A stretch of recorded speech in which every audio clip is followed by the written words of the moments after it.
तर 6 महिन्यात यशोमती ठाकूर भाजपमध्ये दिसतील असा खळबळजनक दावा आमदार रवी राणांनी केलाय। त्यांच्या या विधानानं राजकीय चर्चांना उधाण आलेले।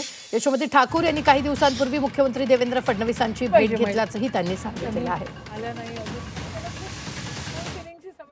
इलेक्शनच्या आधी सुद्धा त्या अनेकदा देवेंद्र फडणवीस साहेबांना भेटल्या की दिवसाची भाजपची तिकीट मिळत असेल तर मी भाजपमध्ये यायला तयार आहे। पण तेव्हा राजेश वानखेडे आमचे उमेदवार पक्के झाले होते म्हणून थोड्याशा ते सटकलं। पण आता येणारी जी परिस्थिती आहे, बिहारमध्ये त्या ज्या फिरल्या किंवा अमरावती जिल्ह्यामध्ये त्यांना पूर्ण जिल्ह्यामध्ये नगर अध्यक्षाचा उमेदवार सुद्धा मिळाला नाही। सगळे उमेदवार मुस्लिम आहे। मुस्लिम उमेदवार शोधू त्यांना काँग्रेसवर लढावं लागून आलं। अशी परिस्थिती काँग्रेसची झालेली आहे आणि येणाऱ्या 6 महिन्यामध्ये काळ्या दगडावरची पांढरी रेघ आहे की यशोमतीताई ठाकूर या भाजपमध्ये दिसतील।